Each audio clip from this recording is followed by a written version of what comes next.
अगर आज इस कौम को खाकी वर्दी या खाकी चड्ढी के नाम पे डराया गया है तो यकीनन हम इस बात से इनकार नहीं कर सकते कि इस मुल्क में बसने वाली तमाम कौमों के साथ इंसाफ तो हुआ, लेकिन इस मुल्क में कलमा ला इलाहा इल्लल्लाह मुहम्मदुर रसूलुल्लाह पढ़ने वाली कौम के साथ नाइंसाफ़ी हुई। लोग कहते हैं कि ऑल इंडिया मजलिस इत्तेहादुल मुस्लिमीन को उत्तर प्रदेश में आने की ज़रूरत क्यों पड़ी।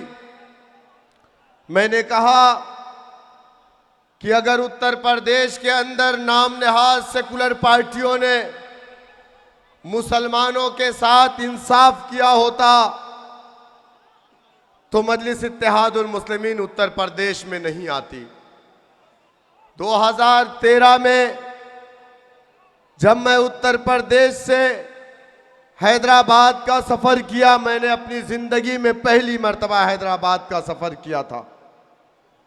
जब मैं दारुस्सलाम में जाकर के फरियादियों की लाइन में लग कर के आपके कायद हमारे महबूब लीडर जनाब बैरिस्टर सऊद्दीन ओवैसी साहब से मुलाकात किया तो उनका साफ तरीके से ये कहना था कि शौकत साहब, मैं उत्तर प्रदेश में चुनाव नहीं लड़ना चाहता। उत्तर प्रदेश में हर एक घर में नेता है, हर 10 घर के बाद एक राष्ट्रीय पार्टी एक पार्टी है, उसका राष्ट्रीय अध्यक्ष है। मुझे उत्तर प्रदेश में कोई इंटरेस्ट नहीं, चूंकि 2014 करीब था। हमने कहा सर, हम आपके दरमियान में इसलिए नहीं आए हैं कि हम 2014 का पार्लियामेंट का इलेक्शन लड़ना चाहते हैं। तब साहब ने हमसे बात की, उन्होंने कहा ठीक है, अगर आप तंजीमी काम करना चाहते हैं तो मैं आपको एक ज़िले की इजाज़त देता हूं, आप जाइए आजमगढ़ में आप काम करिए। हम लोगों ने आजमगढ़ से काम शुरू किया। पूरे उत्तर प्रदेश में लोगों ने मैसेज करना शुरू किया। आप यकीन मानिए कि हमको गाजियाबाद से फ़ोन आता, मेरठ से फ़ोन आता, नानपारा से, बहराइच से, उत्तर प्रदेश के 75 ज़िलों से फ़ोन आता। फिर हम 2 महीने के बाद अपने कायद से मुलाकात की। हमने कहा पूरे उत्तर प्रदेश में आप इजाज़त दीजिए हमें काम करने की। सदर मजलिस जनाब बैरिस्टर सऊद्दीन ओवैसी साहब ने कहा कि शौकत साहब, मैं नहीं चाहता कि संघ परिवार मजबूत हो, मैं नहीं चाहता कि उत्तर प्रदेश में बीजेपी मजबूत हो, और कल के जब हम उत्तर प्रदेश में इलेक्शन लड़ेंगे यही नाम नहाज सेकुलर पार्टियों के लोग हम पर इल्ज़ाम लगाएंगे कि ये देखो आ गए बीजेपी को जिताने के लिए। हमने कहा सर, हम आपके पास नहीं आते, लेकिन 2013 के अंदर मुजफ्फरनगर में एक ऐसा सानहा पेश आया जहां पर 200 से 250 मुसलमानों का, इंसानों का कत्लेआम हुआ। माँ के सामने बेटी की सामने माँ की इज्जत को लूटा गया। आज उत्तर प्रदेश में हमारे सरों पर हाथ रखने वाला कोई नहीं है। आज मुजफ्फरनगर के अंदर 50,000 से ज्यादा लोग रिफ्यूजी कैंपों में हैं। दिसंबर का महीना, वेस्ट यूपी की ठंडक, लेकिन सर हमारे 70 एमएलए उत्तर प्रदेश की असेंबली के अंदर मुसलमान हैं। एक भी एमएलए मुजफ्फरनगर हमारे उन बहनों के, हमारे उन भाइयों के सरों पर हाथ रखने नहीं गया। उत्तर प्रदेश का मुसलमान उम्मीद भरी निगाहों से दारुस्सलाम की तरफ देख रहा है, आपकी तरफ देख रहा है, एक उम्मीद नजर आ रही है। सर आप आइए उत्तर प्रदेश में, उत्तर प्रदेश का नौजवान आपका इंतजार कर रहा। लोग कहते हैं कि ओवैसी साहब क्यों उत्तर प्रदेश आ गए। अरे उत्तर प्रदेश ओवैसी साहब नहीं आए, उत्तर प्रदेश के नौजवानों ने ओवैसी साहब को उत्तर प्रदेश बुलाया है। और उत्तर प्रदेश किसी के बाप की जागीर नहीं है। उत्तर प्रदेश भारत का हिस्सा है। उत्तर प्रदेश भारत का दिल है। उत्तर प्रदेश वो स्टेट है दिल्ली जाने का रास्ता जो तय करता है। और उत्तर प्रदेश की पुलिस हमें क्यों प्रोग्राम करने की इजाजत नहीं देती? समाजवादी के लोग कहते हैं हम बीजेपी की बी टीम है, बीजेपी वाले कहते हैं इनका सर कलम कर दो, इनको आने मत दो, इनको इजाजत मत दो। तो समझ में नहीं आता है कि हम किसकी टीम है। एक तरफ तो बीजेपी हमारी दुश्मन है। समाजवादी पार्टी मौलाना ने कहा कि नानपारा में एक ही बेड पर दोनों पार्टी है। मोहतरमा एमएलए हैं, शौहर उनके समाजवादी में आवेदक प्रत्याशी है, टिकट चाहिए। क्या मुसलमानों आपको बेवकूफ नहीं बनाया जा रहा है? आप बताइए मुझे। बैरकैफ हम उत्तर प्रदेश में आए, 2017 में हम उत्तर प्रदेश का इलेक्शन लड़े, उसके पहले भी हम एक इलेक्शन लड़े। 2015 में एक दलित का बेटा जिला पंचायत जीत करके आया। ये तारीख है उत्तर प्रदेश में एमआईएम पार्टी की। सबसे पहले जिला पंचायत कैंडिडेट जीत करके जो आया वो एक दलित का बेटा था। 2016 में हम बाई इलेक्शन लड़े उत्तर प्रदेश में। हमने एक दलित के बेटे को जनरल सीट पर चुनाव लड़ाया, 10,000 वोट हमें मिला।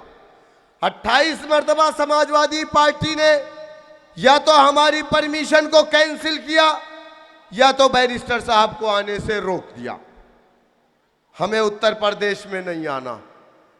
5 साल 2017 में इलेक्शन कमीशन ने परमिशन दिया। बैरिस्टर असदुद्दीन ओवैसी साहब की जनसभाएं उत्तर प्रदेश में हुई। पुलिस वालों आप बताओ, सीओ साहब यादव हैं माशाअल्लाह, कह रहे हैं समाजवादी का नुकसान हो जाएगा। सीओ साहब अगर समाजवादी का नुकसान हो रहा है, वर्दी उतारिए, मैदान में आइए, सामने मुकाबला होगा इंशाअल्लाह। वर्दी पहन करके आप क्यों मुकाबला कर रहे हैं? अगर आपको इतनी फिक्र है, आप हमारे कैंडिडेट से कहते हैं कि तुमने एमआईएम से टिकट क्यों ले लिया, मैं तुमको समाजवादी का टिकट दिला देता, मैं तुम्हें बहुजन समाज कांग्रेस से टिकट दिला देता। तो आप समाजवादी बहुजन समाज पार्टी के टिकट दिलाने वाले दलाल हैं क्या? आप आइए, मुकाबला करिए, रिजाइन करिए नौकरी से, आमने सामने मुकाबला होगा इंशाअल्लाह ताला। लेकिन ये गलत है। आप पब्लिक सर्वेंट हैं, आप अपनी ड्यूटी को पूरी कीजिए। इलेक्शन कमीशन ऑफ इंडिया में हम रजिस्टर्ड हैं। 14 एमएलए हमारे पास है, 2 एमपी है हमारे पास। उत्तर प्रदेश में 32 कारपोरेटर हैं, 24 जिला पंचायत सदस्य हैं हमारे पास। आप ऐसा कैसे हमको रोक लेंगे? मौलाना के ऊपर मुकदमा कर देंगे? एडिशनल साहब, मैं और हम और आप एक ही जिले के रहने वाले हैं। आप भी आजमगढ़ से हैं, मैं भी आजमगढ़ से हूं। तो आप मौलाना के ऊपर मुकदमा कर देंगे? आप मौलाना को मुकदमा करेंगे, 10,000 आदमी साथ में जेल जाएगा, खाने का इंतजाम कर लीजिएगा। अब हम डरने और घबराने और वापस जाने वाले लोगों में से नहीं। मेरे दोस्तों, ताली तो आपने बजा ली। सुनो, ये पुलिस वाले अगर आज तुम पे रोब जमा रहे हैं तो क्यों? ये आरएसएस वाले तुम्हारी लिंचिंग कर रहे हैं क्यों? तुम्हारी मस्जिदों से लाउड स्पीकर क्यों उतारे जा रहे हैं? तुम्हारे खाने पे रोक क्यों लगाई जा रही है? तुम्हारी दाढ़ी, तुम्हारी टोपी से लोगों को परेशानी क्यों है? तुम्हारे मदारिस में सीसीटीवी कैमरे क्यों लगाए जा रहे हैं? कभी सोचा आपने? अरे ये मुल्क संविधान से चलता है, संविधान इजाजत देता है। योगी जी टकले हैं, सर में बाल नहीं, दाढ़ी नहीं, संविधान इजाजत देता है, वो भी चीफ मिनिस्टर बन सकते हैं। कांग्रेस पार्टी के एक आचार है प्रमोद महारंजन, रंजन क्या नाम है मुझे नहीं मालूम, वो मोछ बनवाते ही नहीं है। उनकी दाढ़ी, बाल, मोछ नहीं कटवाते हैं। वो मुसलमानों की दाढ़ी को बकरा दाढ़ी कहते हैं। हमने कहा आपकी मोछ कुत्ते की पोछ की तरह, तो हम क्या करें? हमारा संविधान उसको भी इजाजत देता है कि वो दाढ़ी और मोछ को कितनी भी बड़ी कर ले। अब आप बताइए मुझे, योगी जी लाल कपड़े पहनते हैं, चीफ मिनिस्टर है, कोई ममानियत नहीं, संविधान इजाजत देता है।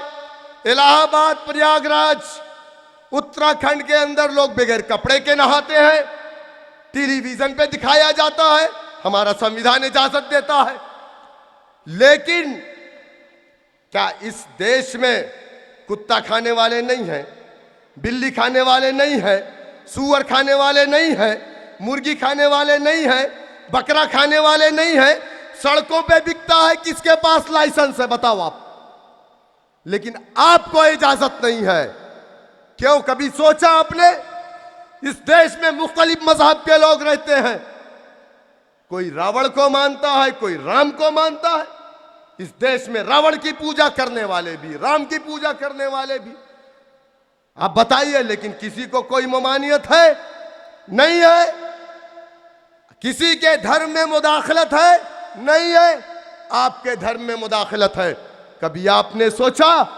हमारे उलमा इकराम ने रेशमी रुमाल की तहरीक चलाई थी, मदारिस से, अपनी मसाजिद से अंग्रेजों के खिलाफ जिहाद का फतवा दिया था। हमारे मदारिस की जांच हो रही, सीसीटीवी कैमरे लगाए जा रहे। कभी आपने सोचा ऐसा क्यों? कभी सोचा? जाइए घर पे हाथ रखिए सीने पे, आपके पास भी दो पैर है, दो आंख है, आप भी इंसान हैं, लेकिन इस देश में ना इंसाफी आपके साथ क्यों हो रही? उसकी वजह, इस मुल्क के अंदर दलितों के साथ भी ना इंसाफी हुई। आजाद हिंदुस्तान में दलितों के कमर में झाड़ू बांधे गए, आजाद हिंदुस्तान में दलितों के गले में मटकी लटकाई गई ताकि वो जमीन पे ना थूके, उसके पैरों के निशान ना रहे, इसलिए झाड़ू बांधे गए। आजाद हिंदुस्तान में दलितों को कुएं से पानी नहीं लेने दिया जाता था। आजाद हिंदुस्तान में दलितों की बहन बेटियों की इज्जतें लूटी जाती थी। जब वो शिकायत लेकर के जाता था प्रधान या मुखिया के पास, उसको डंडे मारे जाते थे और कहे जाते थे तेरी हिम्मत कैसे हुई कि तू शिकायत लेकर के, एक ठाकुर, एक ब्राह्मण, आला जात के लोगों की शिकायत हमारे पास लेकर के आया। लेकिन उन्हें इंसाफ कैसे मिला? आजादी के बाद से हिंदुस्तान की पार्लियामेंट में 130 एमपी जो एससी एसटी है, कितना? 130। लेकिन 130 एमपी होने के बावजूद भीमराव अंबेडकर बाबा साहब ने कहा कि ये जो कांग्रेसी एमपी हैं, अगर तुम ये सोच रहे हो दलितों ये तुम्हारे ऊपर हो रहे जुल्म और अत्याचार पर अपना मुंह खोलेंगे तो कभी नहीं खोलेंगे, जब इनको नींद आएगी, जवाई लेंगे तो अपना मुंह खोलेंगे, कभी तुम्हारे ऊपर हो रहे जुल्म और अत्याचार पर ये अपनी जबान नहीं खोलेंगे। मैंने कहा ना कि मुजफ्फरनगर के अंदर फसाद हुआ। 70 एमएलए हिंदुस्तान की आजादी के बाद उत्तर प्रदेश में सबसे ज्यादा मुसलमान अगर विधानसभा के अंदर था तो 2012 और 17 के बीच में था। बावजूद उसके एक मुसलमान एमएलए नहीं गया मुजफ्फरनगर। कौन गया? 1400 किलोमीटर दूर से आपके महबूब कायद बैरिस्टर असदुद्दीन ओवैसी साहब गए मुजफ्फरनगर। तब तो उत्तर प्रदेश में एमआईएम भी नहीं थी। अल्लाह के नबी ने कहा था तुम मुसलमान एक जिस्म वाहिद की तरह। अगर हैदराबाद का मुसलमान तकलीफ में है, नानपारा का मुसलमान उस तकलीफ को महसूस ना करे, अल्लाह के नबी ने कहा मेरा उम्मती नहीं। वो रिश्ता था। आज लोग कहते हैं ओवैसी का यूपी से क्या रिश्ता है? इन्नमल मुमिनून इख्वा, कुरान ने कहा जिसने कलमे तैयबा का इकरार कर लिया वो मोमिन तुम्हारा भाई है। जब जब ना इंसाफी हुई है, अल्लाह ने इस दुनिया में वक्त वक्त पर मर्द मुजाहिदों को भेजा है। मौजूदा वक्त में उत्तर प्रदेश के अंदर जो ना इंसाफी हो रही है, उस ना इंसाफी के खिलाफ लड़ाई लड़ने के लिए ऑल इंडिया मजलिस इत्तेहादुल मुस्लिमीन के कौमी सदर जनाब बैरिस्टर असदुद्दीन ओवैसी साहब को अल्लाह ताला ने हमारे दरमियान में भेजा। दलितों के ऊपर जब जुल्म हो रहा था, काशीराम पंजाब की सरजमीन से निकले, दलित की बस्तियों में गए और कहा है दलितों, तुम अगर चाहते हो या समझते हो कि ये कांग्रेस पार्टी का एमपी तुम्हारे लिए आवाज उठाएगा तो ये नामुमकिन है। अरे ये जमहूरियत है। जमहूरियत की सबसे बड़ी ताकत सियासत है। क्या? सियासत। 1947 दिसंबर के महीने में हमारे बड़ों ने लखनऊ के रिफाए आम कलब में एक कन्वेंशन बुलाया और कहा कि ऐ मुसलमानों, वतन अजीज आजाद हो गया, कांग्रेस तुम्हारी पार्टी, कांग्रेस के लीडरान तुम्हारे लीडर, मुस्लिम लीग तुम्हारी पार्टी नहीं, कांग्रेस पार्टी तुम्हारी पार्टी। हमने लब्बैक कहा। हिंदुस्तान के तमाम दानिश्वर मुसलमान इकट्ठा थे। हमने कांग्रेस को अपनी पार्टी माना, वोट दिया, नोट दिया, सपोर्ट किया। 1 साल, 2 साल, 3 साल नहीं, 60 साल तक इस मुल्क का इख्तिदार हमने कांग्रेस पार्टी को दिया। लेकिन क्या यह सच नहीं है? 30,000 से जायद दंगे हमारे घरों पर, 34% सरकारी नौकरी से 1% भी नहीं मौजूदा वक्त में। आप बताइए मुझे, बाबरी मस्जिद की शहादत, हाशिमपुरा मलियाना, मुरादाबाद के अंदर मुसलमानों को ईद के दिन ईदगाह के अंदर गोलियों से भून दिया गया। मुसलमानों, मैं आपसे कहूंगा, काशीराम ने दलितों को इकट्ठा किया, कहा जमहूरियत की सबसे बड़ी ताकत सियासत है, और जिस कौम ने सियासत नहीं किया उस कौम के हालात आप जैसे हो जाएंगे। दलितों ने अपना डंडा बनाया, अपना झंडा बनाया, अपना लीडर बनाया। 1 बार, 2 बार, 3 बार नहीं, अपने कौम की बेटी को 4 मरतबा उत्तर प्रदेश का मुख्यमंत्री बनाया। आज किसी की हिम्मत नहीं है कि पलट करके दलित बस्तियों की तरफ गलत निगाहों से देख ले। आज सरकारी नौकरी में दलित का बेटा है, आज पुलिस स्टेशन में दलित का बेटा है। आप मुझे बताइए, मैं आपके दरमियान में, चूंकि नक़ीब मिल्लत तशरीफ फरमा है और मैं चाहूँगा कि ज़्यादा से ज़्यादा वक्त मैं अपने कायद नक़ीब मिल्लत जनाब बैरिस्टर असदुद्दीन ओवैसी साहब को दूँ, और एक शेर के साथ मैं जनाब बैरिस्टर असदुद्दीन ओवैसी साहब के हवाले से ये शेर आप तक पहुँचाने की कोशिश कर रहा हूँ कि मेरी कोशिशों को सराहो, मेरे हमराह चलो, मेरी कोशिशों को सराहो, मेरे हमराह चलो। मैंने एक शम्म जलाई है हवाओं के खिलाफ, मैंने एक शम्म जलाई। अब मौलाना लईक साहब, जो हमारी पार्टी का चुनाव निशान है पतंग, वो बैरिस्टर असदुद्दीन ओवैसी साहब को भेंट करना चाहते।